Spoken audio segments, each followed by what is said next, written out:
So, welcome to our Clear Mountain Monastery Monday evening question and answer session. It's good to see everyone. I'm Nisabho, and just as an introduction, as usual, I'm one of the monastics along with Ajahn Kovilo, beginning the Clear Mountain Monastery project in Seattle, Washington. So we have these regular live streams on Sunday mornings at 10 a.m. and Monday evenings at 6:30 p.m., where we get a chance to speak on Dhamma. And the Mondays are especially fun because it's just a Q&A. So everyone who's present, feel free just to type anything you'd like to discuss into the questions, into the chat. And yeah, we'll just go from there. Let me know if there's any problem with audio, etc., and we'll just begin. First of all, it's nice to see everyone. Kenmore Theravada Buddhist community, I believe that's Sangamita. We have Roy, Aaron, hello, Geetha Ngana. I think I'm saying your name right. I'm sorry if not, but we see you here almost every day. So thank you so much for joining us again. Rick from Indiana, good to see you too. Phil from Hood River, good. I lived right by Hood River all winter. I was at the Pacific Hermitage with Ajahn Chunda, so I was right across in White Salmon with all of you. Sumana, good to see you again. Sorry about the hail. And, well, there might be some more. Angela, Original Mind, good to see you. Amantra, Kumu, Rick, hello all. Okay, so Sangamita, a Canmore Theravada Buddhist community, asks, in the first teaching, why did the Buddha give info in front of King Ajatasattu's messenger that gave him info on how to defeat the Vajrayans?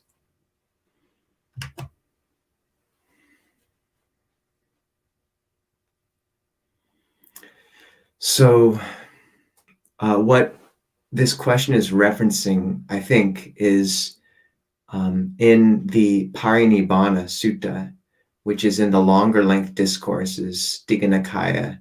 It's the 16th discourse. And it's an amazing sutta, one well worth reading, in which details the Buddha's final days and his last instructions to the Sangha of monks before his passing.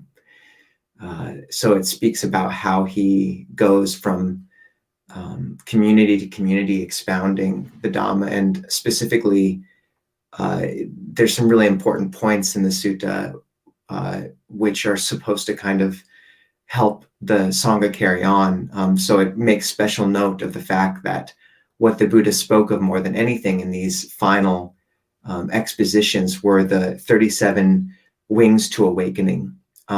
And this is a list, the heart of the Buddhist teachings. So they include the 5 faculties, the indriyas, the 4 iddhipadas, the basis of power, the Eightfold Noble Path, so on. It's an amazing list of lists, which is very Buddhist.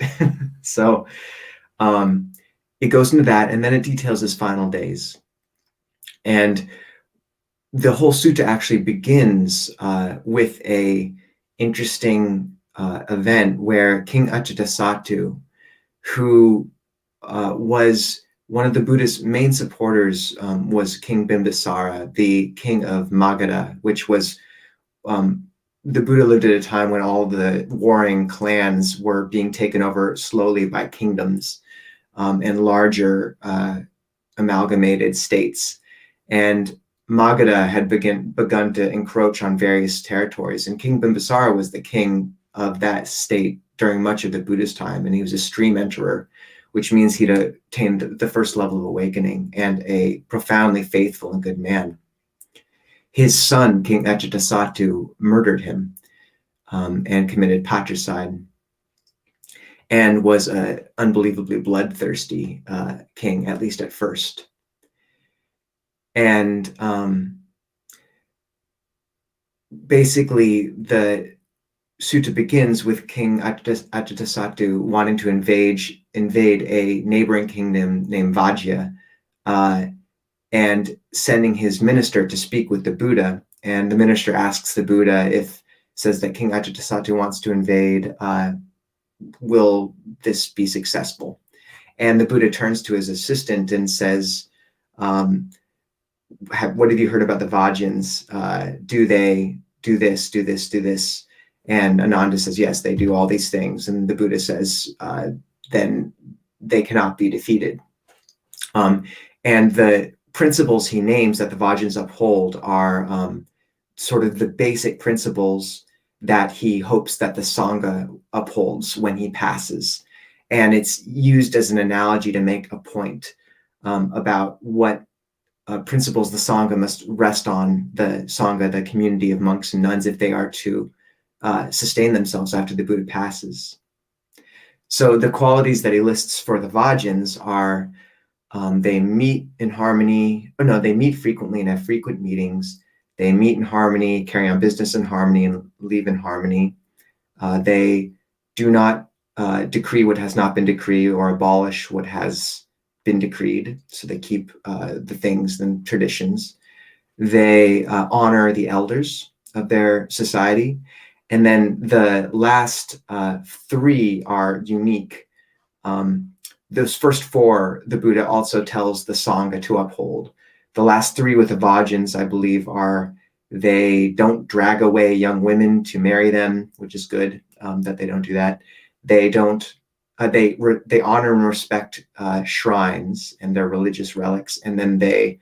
What was the last one? I believe they. Well, they do something else.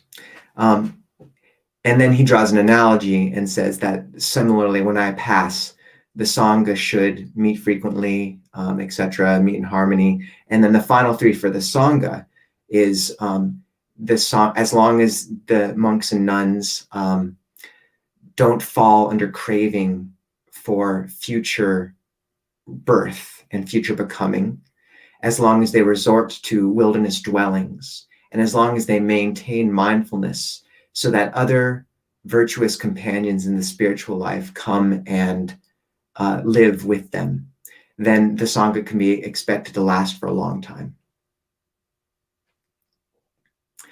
So the minister goes off, tells King Ajatasattu all these things, and then King Ajatasattu basically sends spies into the Vajjan territory, divides them, ruins all of these 7 conditions amongst the Vajjans, and then takes over the nation. So Sanghamita's question is, why did the Buddha tell him how to do that? Good question. I've never actually thought of that. I think King Ajatasattu was unstoppable. At this point, he only had marginal faith in the Buddha. So he was intent on invasion. He was a young king who just taken over the throne after killing his father, and Magadha was growing. I think the idea was that he was going to invade and shed blood regardless. So by preventing him from engaging in a war that would have killed countless on both sides, the Buddha basically prevented a useless war from occurring.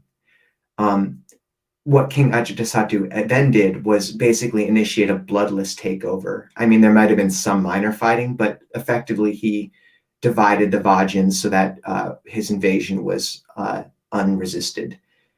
And the Buddha, he couldn't control the kings completely, not ones without faith. And he was able to guide them as much as he was able, but no more. So I think he was altering the course of this king's bloodthirsty goals insofar as he was able, and avoiding bloodshed. And more than that, I think he was also really making the point, or the sutta makes the point, that if just as the Vajjans failed to maintain these 7 principles, just so if the Bhikkhu Sangha and the Bhikkhuni Sangha fails to maintain their 7 principles, then they will fall. And this was unbelievably important because the Buddha didn't set up a successor for himself. He very explicitly said, even I don't consider myself the leader of the Sangha. It is the Dhamma that leads us. And similarly, Venerable Ananda, his assistant, when asked, who will you follow once the Buddha passes, said, it is not the wise ones that make us act. It is the Dhamma that makes us act, which is beautiful.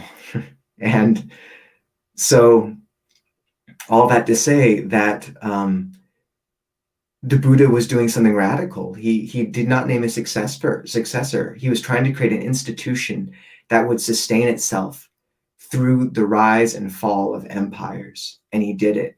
The Sangha, the Buddha Sangha, is humanity's oldest institution, 2,500 years old, except for the Jain monastics. They beat us by a few years. So we always have to say that. But we're close. And I don't think we really know what that's done to the world, what goodness has been brought by that thread that's run through most of human history, written, recorded human history, the Sangha. And so the Buddha was, making really strong points about this is what you have to do. This is too important to let go. And he didn't mince words.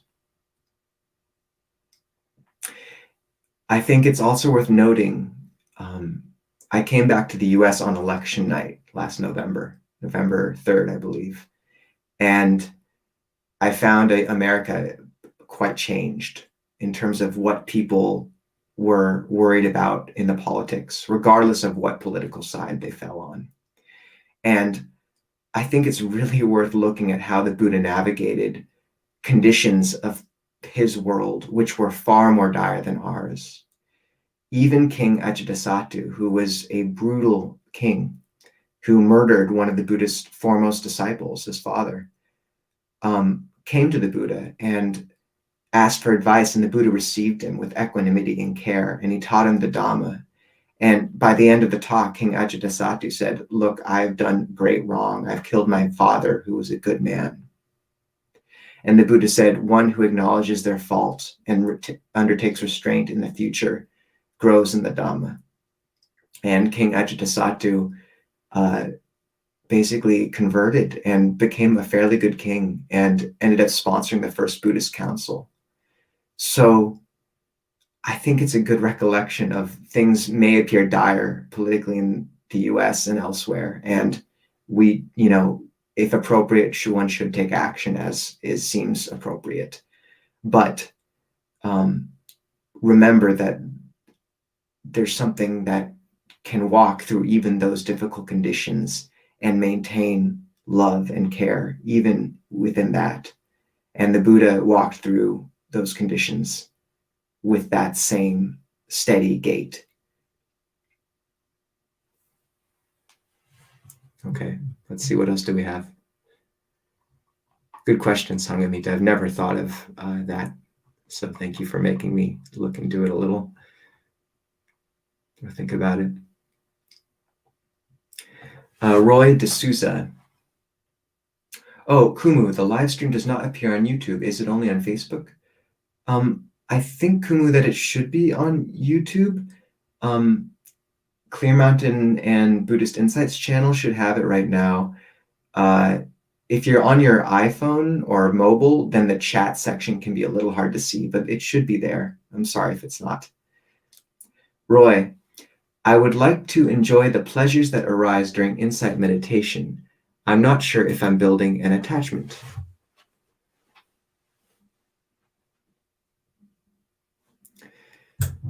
It's a good question. I also like your picture, Roy.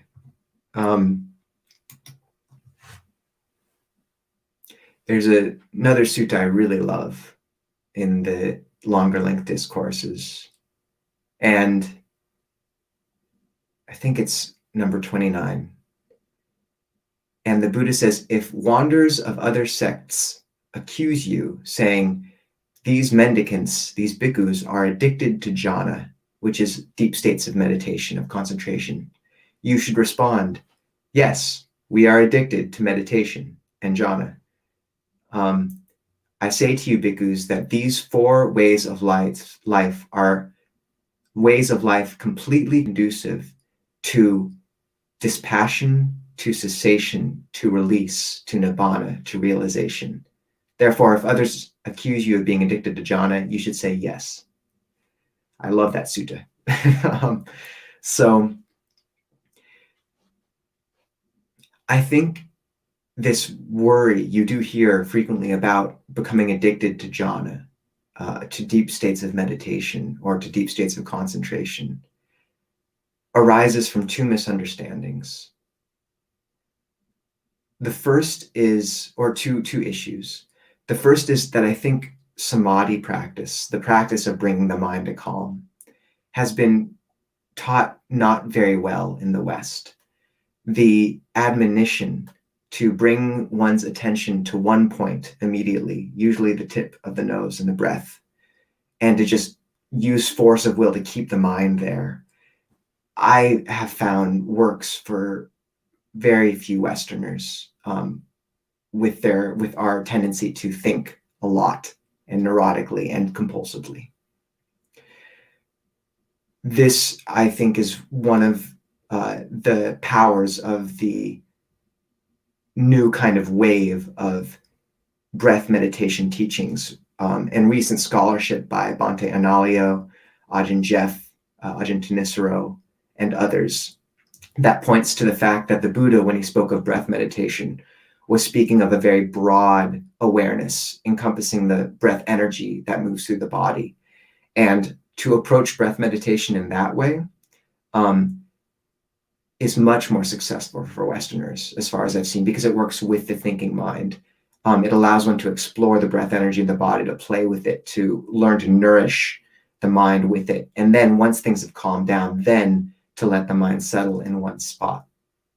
And because it's so much more effective, this is the reason I think why you have teachers such as Ajahn Sucitto teaching it, Ajahn Jeff, Ajahn Jayasaro. Most of the senior monastics I know now teach this style. And I found it saved my practice. So a good source of those would be pretty much anything on Ajahn Nisabho's website, including his 2 books, Keeping the Breath in Mind and With Each and Every Breath.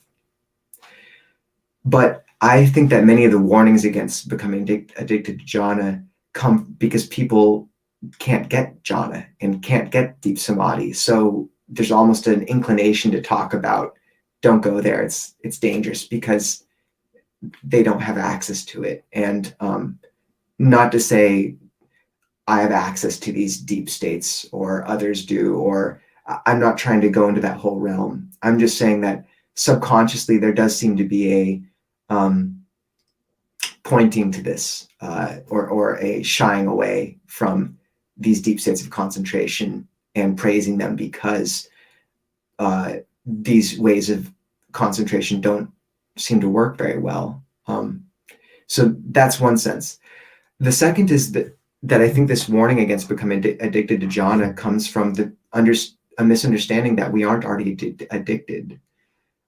Human beings need pleasure, and we're very addicted to sense pleasures already. And we don't have the choice of not being addicted to something in the sense of needing pleasure. So either we're addicted to sense pleasure, or you replace that sense pleasure with a more robust, wholesome, less damaging form of nourishment, which can be found in concentration, in meditation. And the happiness that arises from meditation, from these deeper states, is blameless. It's not fragile because it's not dependent on external conditions being just so. If your only source of happiness is the external world, then if your relationships go sour, if your body breaks, if you become sick, if society crumbles, if you're poor, on your deathbed, anything, your happiness is gone. And your heart senses that fragility all throughout it. However, this higher level of happiness that comes from meditation that comes from a sense of purpose, that comes from loving kindness, that comes from a sense of deep self-worth, that comes from the path. This the Buddha referred to as Niramisa Sukha, spiritual happiness. And it is not fragile, because all you need for it to nourish you is your breath. And it is far brighter than any of these other states. And it takes nothing from others. It only gives. The monastics I know who have cultivated these states, they've got an inner wealth that is inexhaustible, and it just flows out of them. So I would say that enjoy those pleasures that arise from insight meditation. Absolutely. Make much of them. And don't worry about becoming addicted. After you've been addicted for a few years, I mean, then maybe there's time to speak about moving on. But the Buddha reserved those admonitions around moving on from states of deep concentration for his disciples that were on the very edge of awakening, non-returners or once-returners. So in the meantime, no, make much of that and try to brighten those states as much as you can. There's a wonderful teacher named Longta Mahabua from Thailand who said that this path is about us challenging the Buddha. The Buddha says that all things are impermanent. So we try to make our mind states as permanent and lasting as possible, as stable as possible. That's concentration. The Buddha says that all phenomena contain suffering. So we try to make our mind states as pleasant and nourishing and positive and bright as possible. And the Buddha says that all things are not self. So we try to gain as much control over our mind states as we can.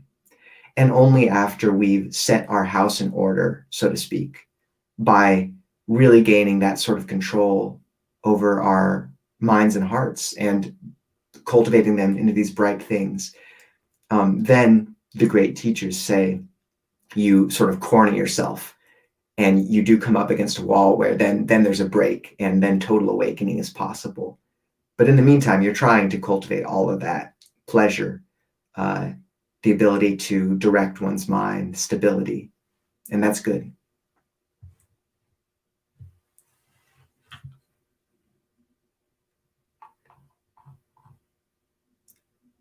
So we have opportunity for more questions if people want to type them in. Okay.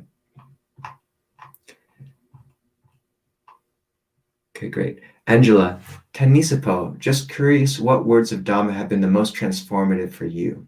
Thank you for sharing. Thank you, Angela. That's a really good question.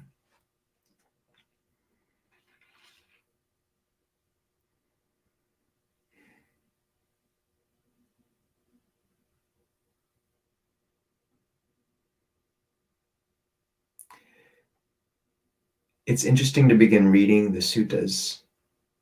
And I think we all have that experience of picking up, well, maybe, at least I did initially, of picking up the suttas and being like, okay, be good, don't kill.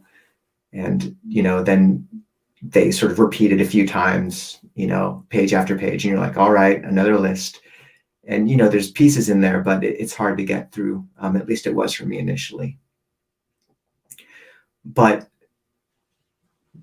the wisdom contained in those pages is so deep that over time, over the years, certain phrases have just rung deeper and deeper into me. And I've gained a huge appreciation for that power in those suttas. Not to speak of the actual hidden complexity in the suttas, the fact that every term kind of hyperlinks to other terms and connects to other suttas. There's a whole landscape to explore.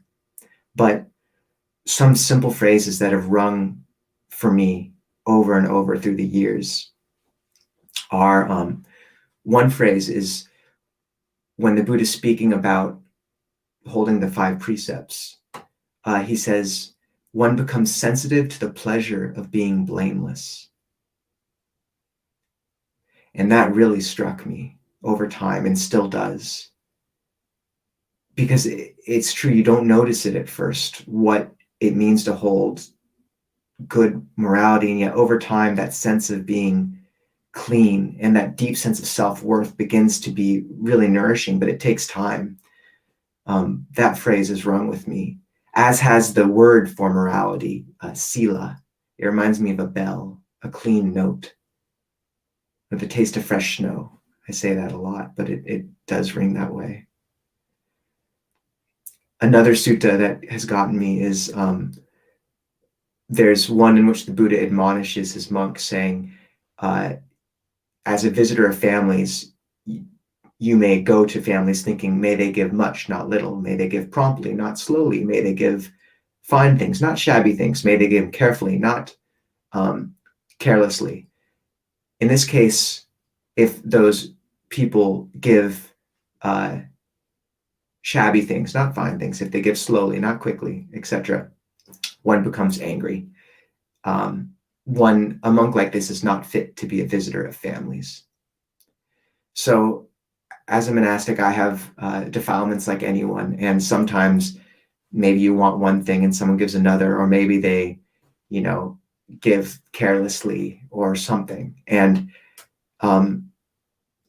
just reminding myself of the fact that I am dependent on others' generosity and the deep humility and burden, rather responsibility I have to maintain a profound humility in the face of that, and to recognize what a gift is, and to not ask for more.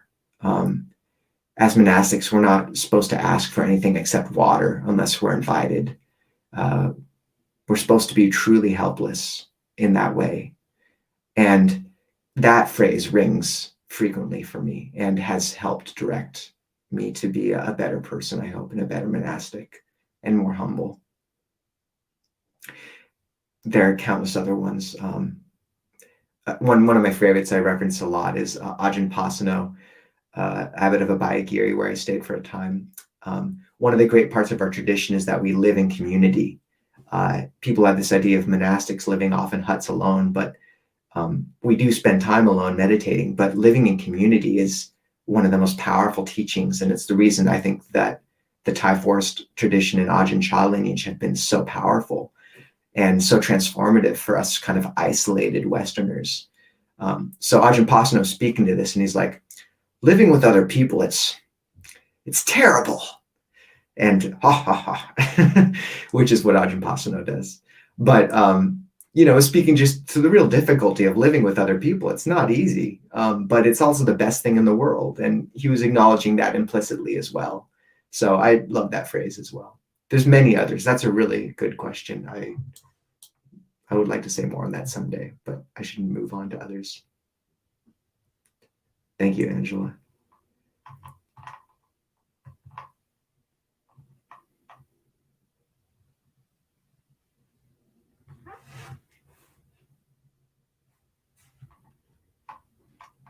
Chris, do you as a monk read Dharma books written by lay teachers such as Joseph Goldstein and Shayla Catherine? Are there any restrictions on these kinds of books for a monk?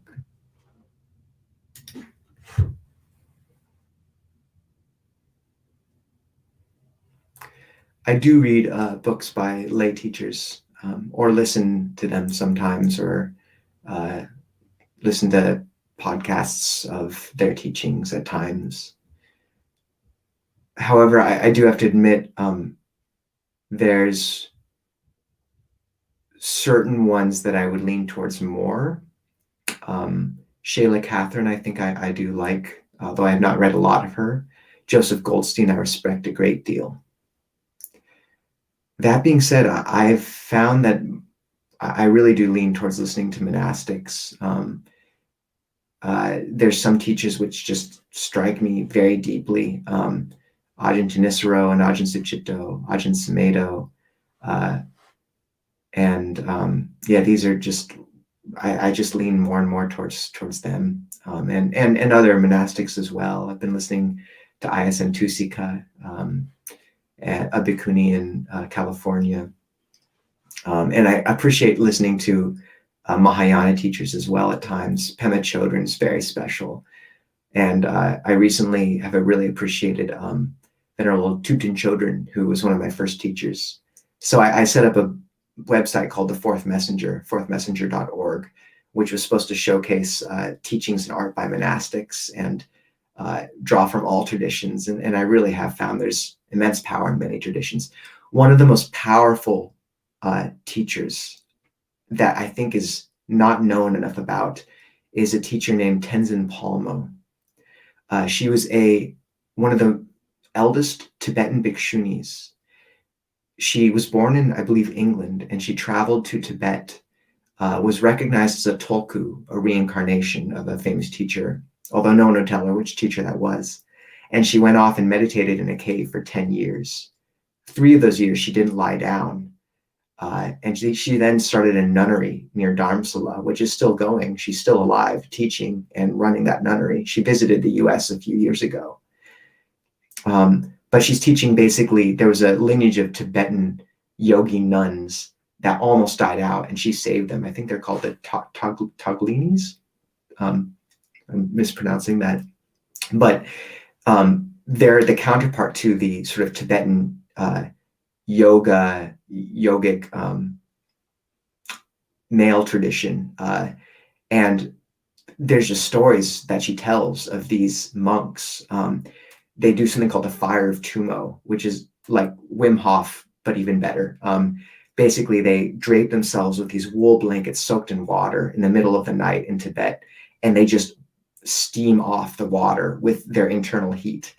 And this is a really well-known practice in Tibet. One of the famous Tibetan teachers named Milarepa, Repa means one cloth, and it's a title that Tibetan yogis gained when they mastered the fire of Tumo, such that they could live in the Himalayas with only one cloth as their garment, because they could heat their bodies in this way. So Tenzin Palmo is amazing. And the book that details her life is called Cave in the Snow and is well worth reading. She's amazing. So I do lean towards monastics. I do. But hopefully I keep a broad scope of traditions in my purview. And there's monastics from other traditions who I deeply, deeply respect.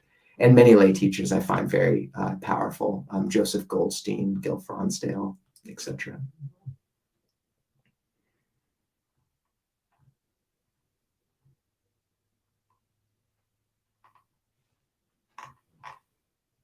Okay.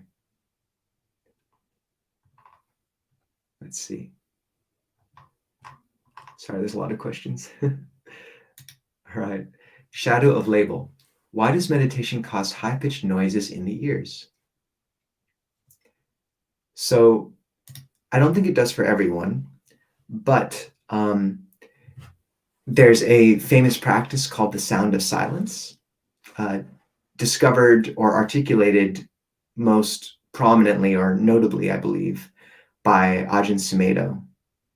He speaks about a sort of the eldest Western monk in the Ajahn Chah tradition. When he went to England, in Thailand, things are constant. There's cicadas and birds and it's just noisy. And then he went to England from Thailand, and he began to hear this high-pitched hissing in the ears. And he took it as his meditation object and called it the nada sound, or the sound of silence, and cultivated it. And it's constant. And it's there, as far as I know, for everyone. If it takes a while to get a feel for it, but it's there. And if one pays attention to it, it can grow in strength and volume until you can hear it over power tools. I believe I've heard it referred to as the auditory equivalent of the perception of light. So it can be extremely invigorating. I cultivated it for about a year on its own, and it's up in the head a lot. So it actually kind of stressed me out. However, when I started to work with sort of full-bodied breath meditation as well, then I found that bringing it in as an accompaniment was very helpful, and that when the body had calmed, then it would kind of spring into awareness. Just like when the body and mind calm in breath meditation, frequently the visual field becomes pervaded with light. and that one could use it as it's a very stabilizing sound of silence and very enlivening. So I find that I do use it still in tandem with the breath. So it's not a bad thing. If one can change one's perception around it, then it can be like, I've heard people say that Ajahn Sumedho spoke of it like a lover. It was there when he woke up, all through the day, through the board meetings that he went to, everything. And yeah, it's a very powerful technique, I think. Ajahn Amaro, when he went to England, took on the practice many Thai monastics do of not lying down. And he wasn't able to maintain wakefulness at first because he was using breath meditation. Then he switched to the sound of silence and he was able to stay awake. So it can be very helpful when you're sleepy. If you want a good resource for this, there's a small booklet called Inner Listening by Ajahn Amaro, which goes into how to cultivate this meditation object. It's very powerful.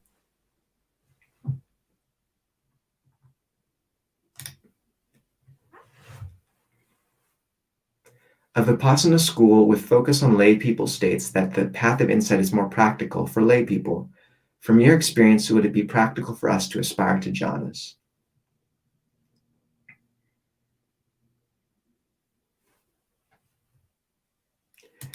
So I think what Roy may be referencing is the Burmese school of insight meditation, which is frequently referred to as dry insight. And it's where you note things coming into the mind, like thinking, touching.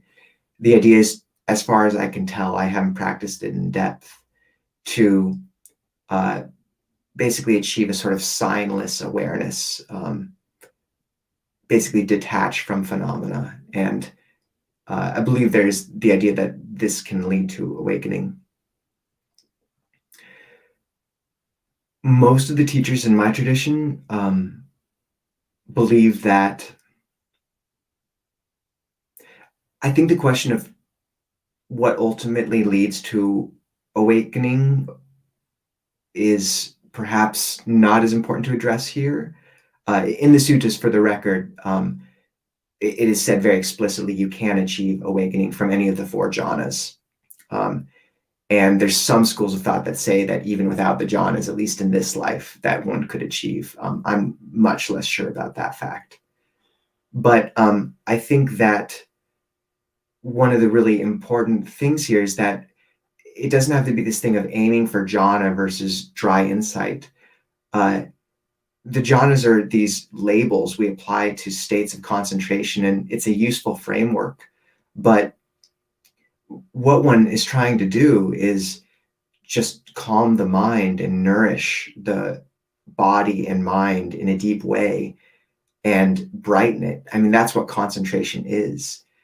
Jhana is the noun form of the verb jayati, which means to absorb in Pali.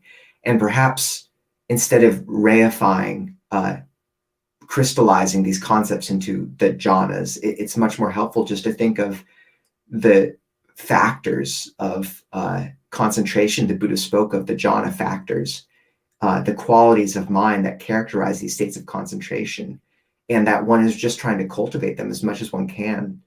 And whether or not that ushers into a full-fledged state of jhana as understood by certain parts of the tradition isn't as important as just moving in that direction as much as you're able. And I think that holds for monastics or laity.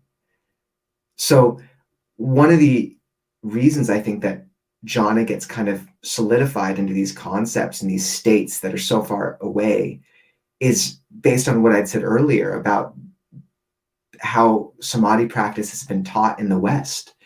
And frequently I think it's taught like, just bring your mind to the breath at the nose or at one point and just stay there. And one of these days, this year or next year or 10 years, if you just keep doing it, something will click and you'll shoot up into this jhanic state.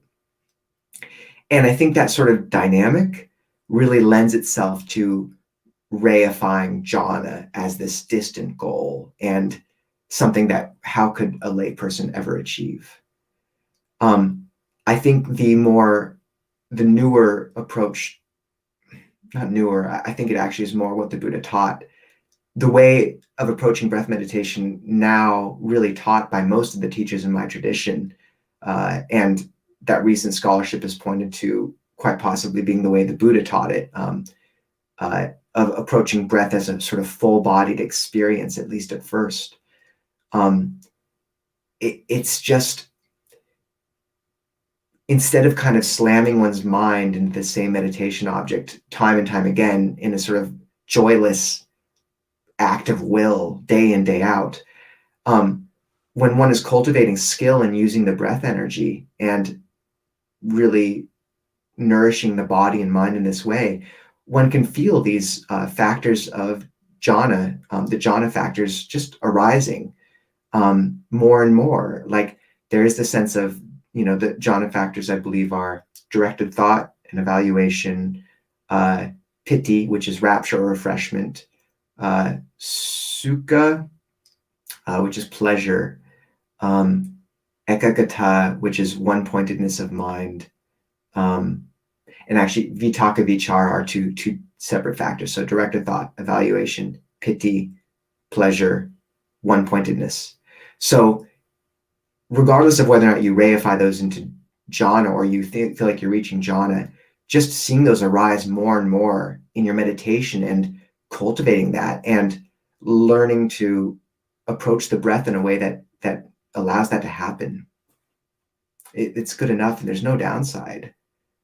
And the Buddha was very clear that you should cultivate this concentration, this unification, this brightness of mind. Dry insight will only go so far. You can only think so much about things. But if the mind and heart are not still and bright and happy, then they're not going to be able to see truth. They're not going to be willing to see everything around us as changeable, because they don't have that sense of refuge internally. So subconsciously, they're just not going to go there. Only when there's that sense of deep well-being and security internally is the mind and heart willing to look very clearly at the situation.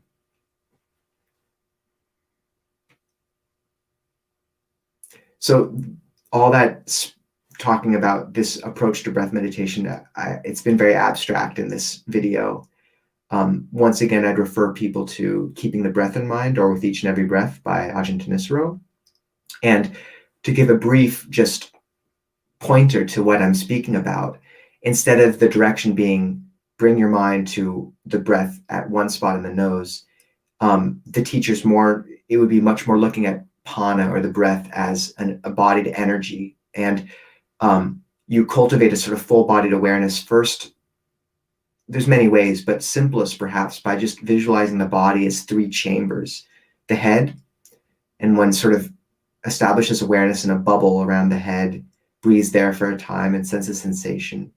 Then divides the chamber, sort of the neck down to the belly, the diaphragm area, and establishes awareness there, feels the breath, and then lets it drop once more to below the diaphragm to the tailbone, breathes there for a time, and then expands awareness to encompass the whole body from the crown of the head to the tailbone, and breathes there, embodying the whole body. And then one repeats that circuit. And eventually, the mind will calm down, just like a dog, having circled its bed, will lie down finally. And at that point, one allows the mind to come to the place where the breath feels most prominent, usually the tip of the nose, or sometimes the chest, or sometimes the dantian, the place right above the navel, and rest there, tracking the breath very carefully like a silken thread, but at the same time aware of the wider scope of the body, like a spider resting in one spot in a web, but aware of the whole web. And one tries to maintain that whole body awareness. And when one does, then one becomes very sensitive to the energy of the body flowing, usually up the spine, down the front of the body, or up the front of the body, down the spine. And the body becomes deeply nourished by this. This energy could be referred to as chi, prana in Sanskrit, various things. It's the breath energy. And you can do a lot with it. You can become very skilled. And over time, it does begin to, you sort of relax all the knots which have been created from trauma. You begin to be able to release those patterns in the body that precede thought, and to relax that. And it's very nourishing. So that full-bodied approach to breath meditation, which does result in the mind resting in one spot, but with a wider awareness, it's just so much easier for Westerners to approach, I found, because you let the mind move around and explore. It's interesting. You can play with it. And then once the mind is calm, then you allow it to settle. But modern Samadhi instructions, meditation instructions, as they've been taught for years in the West, just admonishing people to stay with their breath at one point right away. It's a bit, for me, like telling a room full of screaming second graders to sit down, be quiet, and take a test. It's like, it's not going to work. First, you let them go and run around, like a team builder, or collect samples from a pond, do something fun outside, play, explore, and then you bring them in, and then you have them sit. So, and in the meantime, they've learned something. They've grown. They've figured out their landscape. They've become skilled in something. And that's exactly what happens when you work with the breath energy in these ways. Qigong is very helpful, as is cold showers, as are cold showers, but no one takes me up on that. Once again, Ajahn Jeff and Ajahn Suchito are very good resources in terms of looking at this approach to breath meditation.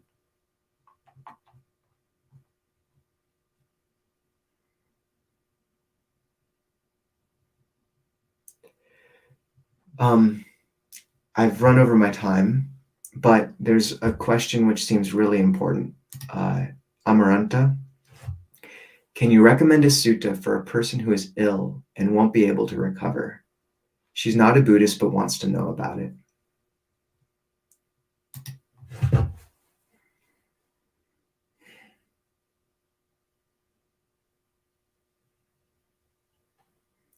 I hope I'm up to answering that question well enough.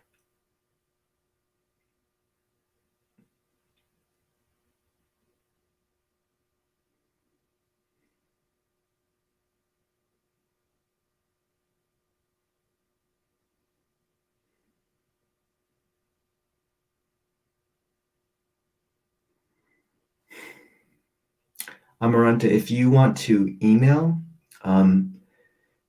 the Clear Mountain Monastery email, info@clearmountainmonastery.org, I will try to think of something worthy to answer that with. There's many suttas which are wonderful, but if someone's approaching the end of their life, I don't just want to throw something out here. So, because I don't know if it is the best one, but I will consider that. So feel free to email that a question, and then I'll have your contact, and I can email you back with some decent answer, hopefully. That's a good one. And there's many beautiful ones. There's one called Nakula Pitta. I believe it's Samyutta Nikaya. Look up Nakula Pitta, Nakulapita. And that's a man on his deathbed, sort of asking the Buddha what to do. And the Buddha says, though one may be afflicted in body, one does not need to be afflicted in mind. And it is true, Nakula Pitta, this body is ill, weak, filled with suffering. And who, except out of mere foolishness, would think even for a moment that this body was healthy? But though you may be afflicted in body, do not be afflicted in mind. And then he basically teaches the Anattalakkhana Sutta on understanding that these khandhas aren't the source of personality. I wish I could say more. I'm sorry. A good teaching is Ajahn Nisabho on access to insight. He has an article on approaching death and dying, I believe, and on sickness, and on using the breath to work through pain. That seems important. So on access to insight, navigate to Nisabho Bhikkhu, and then scroll down to the article on dealing with pain. I forgot how it's like 2/3 down his compendium. and perhaps that will help. And your friend is every one of my good wishes. And you can email Abhayagiri Monastery, and they'll chant for your friend as well, as will I. But I'm only one monk, and there's like 15 monks there. So I hope that helps somehow. Okay. It's been great seeing everyone, and I'm so grateful to, it's kind of a nice community that we're getting here online. So Sumana, Amaranta, it's your mother, Amaranta. Okay. Yeah. Email if you'd like. I'll try to think of something. And yeah, we can also have people chant. And yes, be well, everyone. Tomorrow on Sunday at 10 a.m. we'll have Ajahn Kovilo give a talk, and he's great. And then next Monday at 6:30, Ajahn Kovilo and I will have one of our conversation sessions, which is where we chat back and forth and take questions. It's fun. So we'll see you all then. Take care, everyone.